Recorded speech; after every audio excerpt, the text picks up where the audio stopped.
आजच्या सेशन मध्ये आपण कोणकोणत्या देशाकडून आपल्या संविधानामध्ये कोणकोणत्या तरतुदी घेतलेल्या आहेत ते पाहणार आहोत. पहिला सोर्स आहे भारत शासन कायदा 1935. या कायद्यामधून संघराज्य व्यवस्था ही तरतूद घेतलेली आहे. न्यायिक प्रणाली, त्यानंतर राज्यपाल हे पद, आणीबाणीच्या तरतुदी, लोकसेवा आयोग अशा महत्वपूर्ण तरतुदी भारत शासन कायदा 1935 मधनं घेतल्यात. या कायद्याचा संविधानावर खूप मोठा प्रभाव आहे. जवळपास 70 ते 80% संविधान या भारत शासन कायदा 1935 वर अवलंबून आहे. दुसरा महत्वाचा स्रोत आहे ते इंग्लंड. इंग्लंड या देशातून बऱ्याचशा तरतुदी घेतलेल्या आहेत. जसं कायद्यासमोर समानता, त्यानंतर कायद्याचे राज्य, कायदा निर्माण करण्याची प्रक्रिया, एकेरी नागरिकत्व, द्विग्रह शासन व्यवस्था, first pass the post system, cabinet व्यवस्था, संसदेचे विशेष अधिकार, या सर्व तरतुदी इंग्लंड या देशातून घेतलेल्या आहेत.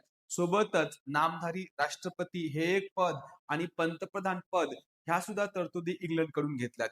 तिसरा महत्वाचा स्रोत आहे तो म्हणजे अमेरिका. अमेरिका या देशाकडून मूलभूत हक्क घेतलेले आहेत.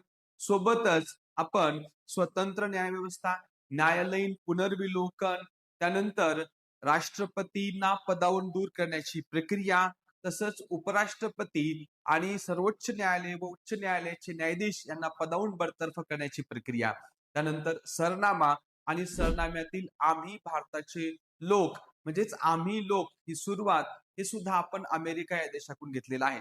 तसंच कायद्याची उचित प्रक्रिया हे तत्व सुद्धा अमेरिका या देशातून घेतलेलं आहे.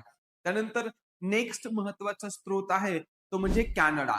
कॅनडा या देशाकडून महत्वाची तरतूद घेतली ते म्हणजे राज्यपालांच्या नेमणुकीची पद्धत तरतूद घेतलेली आहे. त्यानंतर शेष अधिकार केंद्राकडे आणि सर्वोच्च न्यायालयाचे सल्लागार अधिकार क्षेत्र ह्या तरतुदी आपण कॅनडा या देशातून घेतलेल्या आहेत. तसंच केंद्र शासन मजबूत असणारे संघराज्य ही तरतूद सुद्धा आपण कॅनडा या देशातून घेतलेली आहे. त्यानंतर महत्वाचा स्रोत आहे फ्रान्स. फ्रान्स या देशातून आपण प्रजासत्ताक ही तरतूद घेतली आहे आणि सोबतच फ्रेंच राज्यक्रांतीमधनं स्वातंत्र्य, समता आणि बंधुता हे 3 सूत्र जे आहेत ते सुद्धा आपण आपल्या सरनाम्यामध्ये घेतलेले आहेत. महत्वपूर्ण देश फ्रान्स आहे. त्यानंतर जर्मनी मधलं जे वायमर संविधान आहे त्या वायमर संविधानामधून आपण आणीबाणीच्या वेळेला मूलभूत हक्कावरची स्थगिती ह्या तरतुदी घेतलेल्या आहेत. त्यानंतर आहे आयर्लंड या देशातून आपण मार्गदर्शक तत्वे घेतलेली आहेत. त्यानंतर राज्यसभा सदस्यांच्या नेमणुकीची तरतूद घेतलेली आहे आणि राष्ट्रपतीच्या निवडणुकीची पद्धत ह्या तरतुदी आपण आयर्लंड या देशातून घेतलेल्या आहेत. त्यानंतर आहे सोव्हिएत रशिया. 1991 ला सोव्हिएत रशियाचं विघटन झालं. आज तो देश रशिया आहे.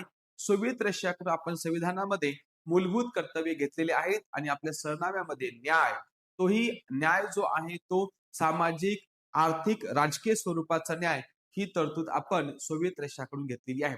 त्यानंतर दक्षिण आफ्रिका या देशातून आपण घटना दुरुस्तीची प्रक्रिया घेतलेली आहे आणि सोबतच राज्यसभा सदस्यांची निवडणूक ही तरतूद सुद्धा घेतलेली आहे.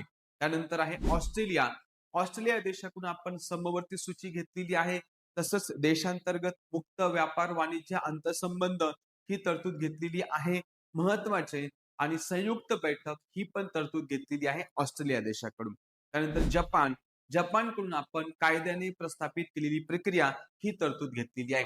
असं विविध देशाकडून आपण चांगल्या तरतुदी आपण संविधानामध्ये घेतलेल्या आहेत आणि म्हणून आपल्या देशाच्या संविधानाला कधी कधी उपहासातनं असं म्हणतात की भारताचं संविधान हे ठिगळांचं कार्य आहे. हे एक ठिगळांचं कार्य आहे. त्याला आपण प्रत्युत्तर देतो की नो डाऊट आपलं हे कार्य ठिगळांचं कार्य आहे, पण सुंदर असं ठिगळांचं कार्य आहे. आपण जरी या देशाकडनं अशा विविध तरतुदी घेतल्या असतील पण त्या तशा कॉपी पेस्ट केलेल्या नाहीचे, तर आपल्या भारतीय पद्धतीप्रमाणे आणि भारतीय गरजेप्रमाणे आपण त्याच्यामध्ये बदल केलेले आहेत आणि ह्या तरतुदी आपल्यासाठी खूप महत्वपूर्ण ठरलेल्या आहेत. Thank you so much. Thanks a lot.